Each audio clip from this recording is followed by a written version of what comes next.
93. With Jesus crucified. Presence of God. O Jesus, I place myself at the foot of the cross. Help me to understand how necessary it is to suffer in order to resemble you. Meditation. 1. For the soul who aspires to union with God, penance is not only a means of subjecting the flesh to the Spirit, but also a means of being assimilated to Christ crucified, in order to reproduce and prolong His passion in its own body. Love makes equality and similitude JC as J. 4. He who truly loves has a spontaneous desire to share in the sufferings of the loved one. It is the same with real lovers of the crucified. St. Mary Magdalene Dei Pazzi exclaims, "It is not fitting to be a delicate member of a head crowned with thorns and crucified, nor the unmortified bride of a suffering spouse." It is an honor for a wife to be able to share in the entire life of her spouse. For a soul consecrated to God, it is an honor to be able to share, even in a small way, in the passion of Christ. Such a soul glories in it. But God forbid that I should glory, save in the cross of our Lord Jesus Christ, by whom the world is crucified to me, and I to the world. Gal 6:14. Although mortification of the spirit is certainly more important than that of the body, we must not forget that, in order to save the world, Jesus was willing to embrace both in the most complete manner. His whole life was a cross and a martyrdom. It ended with the sacrifice of Calvary, where his spiritual and physical immolation reached its height. As for the mortification of the senses, it is certain, says St. John, of the cross, that he died, as to sense, spiritually, during his life, besides dying naturally, at his death. 4. In life he had not where to lay his head, and at his death, this was even truer. Wherefore, as it seems to me, any spirituality that would fain walk in sweetness, and with ease, and flees from the imitation of Christ, is worthless. As to 7:10.8. 2. Saint Teresa Margaret of the Heart of Jesus wrote, "Remember that when you entered religion, you proposed to express in yourself the life of the crucified. Sp. To express the life of the crucified means to live his passion, to associate ourselves with his sufferings, to unite ourselves to his intentions, the glory of the Father, and the salvation of souls. I fill up those things that are wanting of the sufferings of Christ, in my flesh, for his body, which is the Church." 1:24.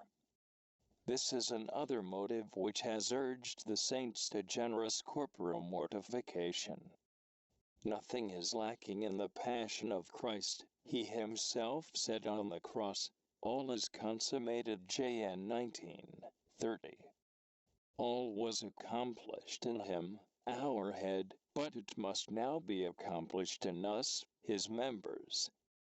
Jesus wills to continue his passion in us so that we may be associated with him in the work of redemption. He wills to make us his collaborators in the most sublime of his works, the salvation of souls. Jesus, who could have accomplished his work alone, willed to need us in order to apply the infinite merits of his passion to many souls. Mortification, and even physical suffering, is therefore a requirement of a life of union with Christ. The more generous the soul is, the more it will participate intimately in the interior life and apostolic work of Jesus. We cannot be intimate with Christ if we do not suffer with him, if we do not ascend the cross with him. Let Christ crucified be sufficient for thee, and with him suffer, and rest. JCSM 2:13. Suffering has a supernatural value only when it is borne with Christ, and for Christ. It is Jesus who sanctifies suffering. Apart from him it is worth nothing, and is of no use. But if it is embraced for love of him, it becomes precious coin, capable of redeeming and sanctifying souls. It becomes a continuation of the Passion. Colloquy. O much desired Passion! Who desires you, loves you, and is glorified in you? O eternal truth, you tell me that your Passion is neither desired nor loved by any one who loves himself, but only by one who has stripped himself of self, and clothed himself with you. O crucified Christ, by means of your light he sees in the cross the greatness of your charity. O gentle, quiet Passion, which in the calmness of peace allows the soul to traverse the waves of the angry sea. O delectable, sweet Passion! O wealth of the soul, true joy, our glory, and our beatitude, the soul which is glorified in you acquires your fruit. O Word, the soul which takes shelter in your Passion is dead to sensuality, and tastes the sweetness of your charity. O my God, my love, permit me one question. When the world was languishing in sickness, you sent your only Son to be its physician. And now what means will you use to revive again this world which lies once more in death? I see that you give the name of Christ to your servants, and that by means of them you want to take away death, and give back life to the world. And in what way?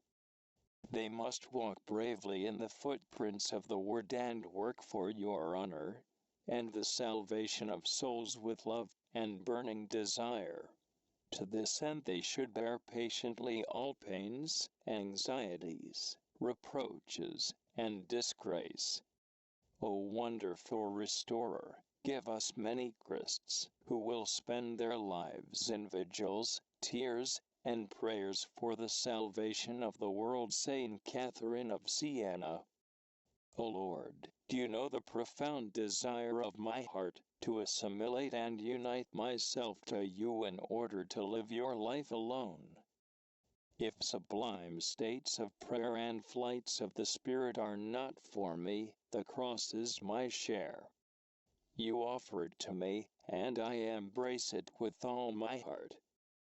I know that what is easily within my reach, what I encounter every day, what is most suitable and proportioned to my misery, is suffering. For no human life is without sorrow.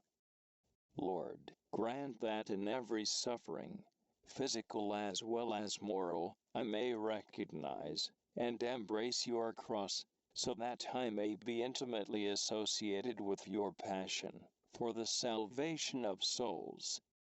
Now that you are glorified at the right hand of the Father, you can no longer suffer. Deign, then, to suffer in me, and to use my poor humanity to continue your work of redemption.